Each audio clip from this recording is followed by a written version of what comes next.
Hi ವೀಕ್ಷಕರೇ, ಎಲ್ಲರಿಗೂ ನಮಸ್ಕಾರ. ನೋಡಿ ಸ್ನೇಹಿತರೆ, ಸರ್ಕಾರ ಗೃಹಲಕ್ಷ್ಮಿ ಯೋಜನೆಯ ಪ್ರತಿಯೊಂದು ಫಲಾನುಭವಿಗಳಿಗೆ ಭರ್ಜರಿ ಗುಡ್ಡಿಸ್ನ ಕೊಟ್ಟಿದ್ದು, ನಿಮ್ಮ ಬ್ಯಾಂಕ್ ಖಾತೆಗೆ ಒಟ್ಟು 6,000 ಹಣನ ಸರ್ಕಾರ ಜಮಾ ಮಾಡ್ತಾ ಇದೆ. ಹೌದು ವೀಕ್ಷಕರೇ, ಸರ್ಕಾರದಿಂದ ವರಮಹಾಲಕ್ಷ್ಮಿ ಹಬ್ಬದ ಪ್ರಯುಕ್ತ ನಿಮ್ಮ ಬ್ಯಾಂಕ್ ಖಾತೆಗೆ ನಾಳೆ ಶನಿವಾರ ಅಂದರೆ ಆಗಸ್ಟ್ 9ರಂದು ಕರ್ನಾಟಕದ 29 ಜಿಲ್ಲೆಗಳಿಗೆ 4 ಹಂತಗಳಲ್ಲಿ ಗೃಹಲಕ್ಷ್ಮಿ ಯೋಜನೆಯ 3 ತಿಂಗಳ 6,000 ಹಣನ ಜಮಾ ಮಾಡ್ತಾ ಇದೆ.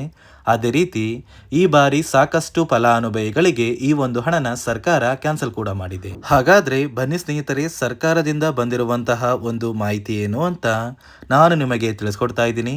ಅದಕ್ಕಿಂತ ಮೊದಲು ನೀವೇನಾದ್ರೂ ಇನ್ನೂ ಕೂಡ ನನ್ನ ಚಾನಲ್ನ ಸಬ್ಸ್ಕ್ರೈಬ್ ಆಗದೆ ಹಾಗೆ ವಿಡಿಯೋ ನೋಡ್ತಾ ಇದ್ರೆ ದಯವಿಟ್ಟು ವಿಡಿಯೋ ನೋಡ್ತಾ ಇರುವ ಪ್ರತಿಯೊಬ್ಬರು ಕೂಡ ನನ್ನ ಚಾನಲ್ನ ಸಬ್ಸ್ಕ್ರೈಬ್ ಮಾಡ್ಕೊಳ್ಳಿ, ಹಾಗೆ ವಿಡಿಯೋಗೆ ಒಂದು ಲೈಕ್ನ ಕೊಡಿ. ಹೌದು ವೀಕ್ಷಕರೇ, ಗೃಹಲಕ್ಷ್ಮಿ ಯೋಜನೆಯ ಪ್ರತಿಯೊಂದು ಫಲಾನುಭವಿಗಳಿಗೆ ಕೊನೆಗೂ ಸರ್ಕಾರದಿಂದ ಸಚಿವೆ ಲಕ್ಷ್ಮಿ ಹೆಬ್ಬಾಳ್ಕರ್ ಅವರು ಭರ್ಜರಿ ಗುಡ್ಡಿಸ್ನ ಕೊಟ್ಟಿದ್ದಾರೆ. ನೋಡಿ, ವರಮಹಾಲಕ್ಷ್ಮಿ ಹಬ್ಬದ ಪ್ರಯುಕ್ತ ನಿಮ್ಮ ಬ್ಯಾಂಕ್ ಖಾತೆಗೆ ಪ್ರತಿಯೊಬ್ಬರಿಗೂ ಸರ್ಕಾರ ಒಟ್ಟು 3 ತಿಂಗಳ ಗೃಹಲಕ್ಷ್ಮಿ ಯೋಜನೆಯ 6,000 ಹಣನ ಜಮಾ ಮಾಡ್ತಾ ಇದೆ. ನಿಮ್ಮ ಬ್ಯಾಂಕ್ ಖಾತೆಗೆ ಖಂಡಿತವಾಗಿಯೂ ಸರ್ಕಾರ ಈ ಒಂದು ಹಣನ ಬಿಡುಗಡೆ ಮಾಡ್ತಾ ಇದೆ. ನೋಡಿ ಸ್ನೇಹಿತರೆ, ಆಗಸ್ಟ್ 9 ಅಂದರೆ ಶನಿವಾರದಿಂದ ಕರ್ನಾಟಕದ 29 ಜಿಲ್ಲೆಗಳನ್ನು ಸರ್ಕಾರ 4 ವಿಭಾಗಗಳಾಗಿ ಮಾಡಿ 4 ಹಂತಗಳಲ್ಲಿ ಹಂತ ಹಂತವಾಗಿ ಈ 3 ತಿಂಗಳ 6,000 ಹಣನ ಜಮಾ ಮಾಡ್ತಾ ಇದೆ. ನಿಮ್ಮ ಬ್ಯಾಂಕ್ ಖಾತೆಗೆ ಸರ್ಕಾರ ಖಂಡಿತವಾಗಿಯೂ ಈ ಬಾರಿ ಹಣನ ಜಮಾ ಮಾಡ್ತಾ ಇದ್ದು, ಸಾಕಷ್ಟು ಫಲಾನುಭವಿಗಳಿಗೆ ಈ ಬಾರಿ ಈ 3 ತಿಂಗಳ 6,000 ಹಣನ ಕೂಡ ಸರ್ಕಾರ ಕ್ಯಾನ್ಸಲ್ ಮಾಡಿದೆ. ನೀವು ಕೇಳಬಹುದು ಸ್ನೇಹಿತರೆ, ಯಾವ ಕಾರಣಕ್ಕೆ ಸರ್ಕಾರ ಈ ಒಂದು ಹಣನ ಕ್ಯಾನ್ಸಲ್ ಮಾಡಿದೆ ಅಂತ. ನೋಡಿ, ಹಣಕಾಸು ಇಲಾಖೆಯಿಂದ ಪ್ರತಿಯೊಂದು ಫಲಾನುಭವಿಗಳ ಬ್ಯಾಂಕ್ ಖಾತೆಗೆ ಹಣ ಹಾಕುವಂತಹ ಸಂದರ್ಭದಲ್ಲಿ ಡಿಬಿಟಿ ಮೂಲಕ ಹಣ ಹಾಕಬೇಕಾಗುತ್ತೆ. ಈ ಒಂದು ಸಂದರ್ಭದಲ್ಲಿ ಪ್ರತಿಯೊಂದು ಫಲಾನುಭವಿಗಳ ಒಂದು ದಾಖಲಾತಿಗಳನ್ನ ಚೆಕ್ ಮಾಡಿ ನೀವು ಸರ್ಕಾರ ಜಾರಿಗೆ ತಂದಿರುವ 5 ನಿಯಮಗಳನ್ನ ಪಾಲಿಸಿದ್ರೆ ಮಾತ್ರ ಡಿಬಿಟಿ ಮೂಲಕ 6,000 ಹಣನ ನಿಮ್ಮ ಬ್ಯಾಂಕ್ ಖಾತೆಗೆ ಹಾಕೋದು. ಒಂದು ವೇಳೆ ನೀವು ಸರ್ಕಾರ ಜಾರಿಗೆ ತಂದಿರುವ ಆ 5 ಹೊಸ ನಿಯಮಗಳನ್ನ ಪಾಲಿಸಿಲ್ಲ ಅಂದರೆ ನಿಮ್ಮ ಬ್ಯಾಂಕ್ ಖಾತೆಗೆ ಹಣನ ಸರ್ಕಾರ ಹಾಕೋದಿಲ್ಲ ಮತ್ತು ಇನ್ನು ಮುಂದೆ ಯಾವುದೇ ರೀತಿಯ ಗೃಹಲಕ್ಷ್ಮಿ ಯೋಜನೆಯ ಹಣನ ಜಮಾ ಮಾಡೋದಿಲ್ಲ. ಹಾಗಾದರೆ ಬನ್ನಿ ಸ್ನೇಹಿತರೆ, ಸರ್ಕಾರ ಜಾರಿಗೆ ತಂದಿರುವ ಆ ನಿಯಮಗಳು ಏನು ಮತ್ತು ಯಾವ ಜಿಲ್ಲೆಯ ಯಾವ ಫಲಾನುಭವಿಗಳಿಗೆ ಹಣ ಜಮಾ ಆಗ್ತಾ ಇದೆ ಮತ್ತು ಯಾರಿಗೆಲ್ಲ ಕ್ಯಾನ್ಸಲ್ ಆಗಿದೆ ಅಂತ ನಾನು ನಿಮಗೆ ತಿಳಿಸ್ಕೊಡ್ತಾ ಇದ್ದೀನಿ.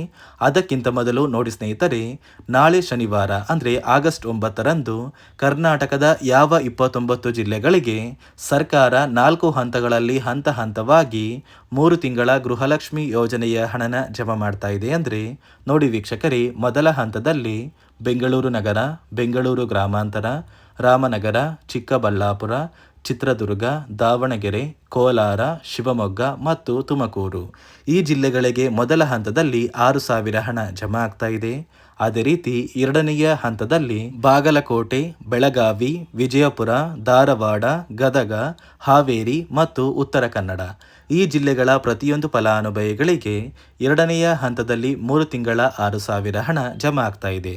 ಅದೇ ರೀತಿ ಮೂರನೆಯ ಹಂತದಲ್ಲಿ ಬಳ್ಳಾರಿ, ಬೀದರ್, ಕಲಬುರಗಿ, ಬಾಗಲಕೋಟೆ, ಕೊಪ್ಪಳ, ರಾಯಚೂರು, ಯಾದಗಿರಿ ಮತ್ತು ವಿಜಯನಗರ ಈ ಜಿಲ್ಲೆಗಳ ಪ್ರತಿಯೊಂದು ಫಲಾನುಭವಿಗಳಿಗೆ ಮೂರನೆಯ ಹಂತದಲ್ಲಿ ಸರ್ಕಾರ ಹಣನ ಜಮಾ ಮಾಡ್ತಾ ಇದ್ದು, ನಾಲ್ಕನೆಯ ಮತ್ತು ಕೊನೆಯ ಹಂತದಲ್ಲಿ ಚಾಮರಾಜನಗರ, ಚಿಕ್ಕಮಗಳೂರು, ದಕ್ಷಿಣ ಕನ್ನಡ, ಹಾಸನ, ಕೊಡಗು, ಮಂಡ್ಯ, ಮೈಸೂರು ಮತ್ತು ಉಡುಪಿ ಈ ಜಿಲ್ಲೆಗಳ ಪ್ರತಿಯೊಂದು ಫಲಾನುಭವಿಗಳಿಗೆ ನಾಲ್ಕನೆಯ ಮತ್ತು ಕೊನೆಯ ಹಂತದಲ್ಲಿ 3 ತಿಂಗಳ 6,000 ಹಣ ಜಮಾ ಆಗ್ತಾ ಇದ್ದು, ಒಟ್ಟು 29 ಜಿಲ್ಲೆಗಳ ಪ್ರತಿಯೊಂದು ಫಲಾನುಭವಿಗಳಿಗೆ ಸರ್ಕಾರ 4 ಹಂತಗಳಲ್ಲಿ ಈ 3 ತಿಂಗಳ 6,000 ಹಣನ ಜಮಾ ಮಾಡ್ತಾ ಇದ್ದು, ಆಗಸ್ಟ್ 15ರಷ್ಟರಲ್ಲಿ ಪ್ರತಿಯೊಂದು ಫಲಾನುಭವಿಗಳು ನಿಮ್ಮ ಬ್ಯಾಂಕ್ ಖಾತೆಗೆ ಈ ಒಂದು ಹಣನ ಪಡ್ಕೋತೀರಾ. ನೋಡಿ ಸ್ನೇಹಿತರೆ, ಈ ಬಾರಿ ಸುಮಾರು 1 ಲಕ್ಷಕ್ಕಿಂತ ಅಧಿಕ ಫಲಾನುಭವಿಗಳ ಬ್ಯಾಂಕ್ ಖಾತೆಗೆ ಸರ್ಕಾರ ಗೃಹಲಕ್ಷ್ಮಿ ಯೋಜನೆಯ ಹಣನ ಜಮಾ ಮಾಡ್ತಾ ಇಲ್ಲ.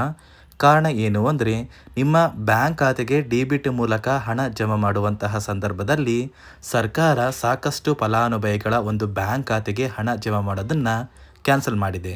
ಯಾಕಂದರೆ ಇತ್ತೀಚೆಗೆ ಹಣಕಾಸು ಇಲಾಖೆ ಜಾರಿಗೆ ತಂದಿರುವ 5 ನಿಯಮಗಳ ಆಧಾರದ ಮೇಲೆ ಪ್ರತಿಯೊಂದು ಫಲಾನುಭವಿಗಳಿಗೆ ಸರ್ಕಾರ ಈ ಒಂದು ಹಣನ ಜಮಾ ಮಾಡ್ತಾ ಇದ್ದು, ಯಾರೆಲ್ಲ ಫಲಾನುಭವಿಗಳು ಈ ನಿಯಮಗಳನ್ನ ಪಾಲಿಸಿಲ್ಲ ನಿಮ್ಮ ಬ್ಯಾಂಕ್ ಖಾತೆಗೂ ಕೂಡ ಹಣ ಜಮಾ ಆಗೋದಿಲ್ಲ. ಹಾಗಾದರೆ ಬನ್ನಿ ಸ್ನೇಹಿತರೆ, ಸರ್ಕಾರ ಜಾರಿಗೆ ತಂದಿರುವ ಆ 5 ಹೊಸ ನಿಯಮಗಳು ಏನು ಅಂತ ನಾನು ನಿಮಗೆ ತಿಳಿಸ್ಕೊಡ್ತಾ ಇದ್ದೀನಿ.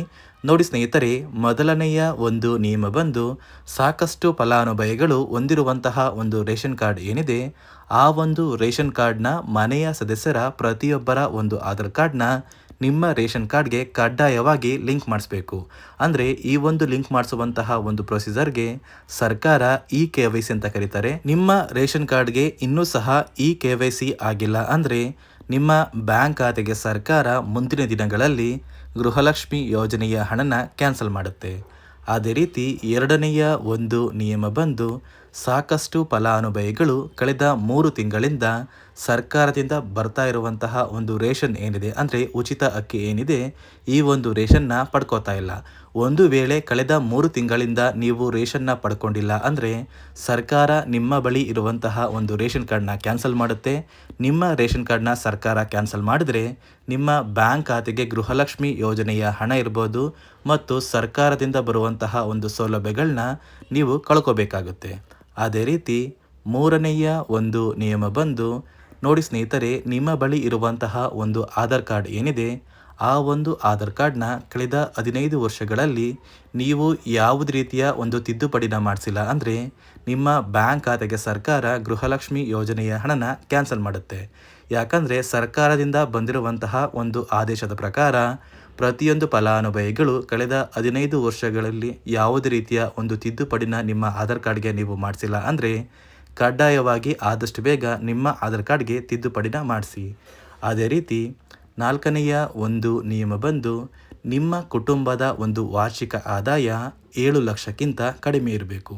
ಒಂದು ವೇಳೆ ನಿಮ್ಮ ಕುಟುಂಬದ ವಾರ್ಷಿಕ ಆದಾಯ 7 ಲಕ್ಷಕ್ಕಿಂತ ಜಾಸ್ತಿ ಇದ್ದರೆ ನಿಮ್ಮ ಬ್ಯಾಂಕ್ ಖಾತೆಗೆ ಸರ್ಕಾರ ಗೃಹಲಕ್ಷ್ಮಿ ಯೋಜನೆಯ ಹಣನ ಕ್ಯಾನ್ಸಲ್ ಮಾಡುತ್ತೆ. ಅದೇ ರೀತಿ ಐದನೆಯ ಒಂದು ನಿಯಮ ಬಂದು ನಿಮ್ಮ ಕುಟುಂಬದ ಸದಸ್ಯರು ಅಥವಾ ಗೃಹಲಕ್ಷ್ಮಿ ಯೋಜನೆಯ ಫಲಾನುಭವಿಗಳು ಯಾರು ಕೂಡ ಸರ್ಕಾರಿ ನೌಕರರಾಗಿ ಕಾರ್ಯನಿರ್ವಹಿಸ್ತಾ ಇರಬಾರ್ದು. ಒಂದು ವೇಳೆ ನಿಮ್ಮ ಕುಟುಂಬದಲ್ಲಿ ಯಾರೇ ಆಗಿದ್ರೂ ಸರ್ಕಾರಿ ನೌಕರರಾಗಿ ಕಾರ್ಯನಿರ್ವಹಿಸ್ತಾ ಇದ್ದರೆ ನಿಮ್ಮ ಬ್ಯಾಂಕ್ ಖಾತೆಗೆ ಗೃಹಲಕ್ಷ್ಮಿ ಯೋಜನೆಯ ಹಣ ಕ್ಯಾನ್ಸಲ್ ಆಗುತ್ತೆ.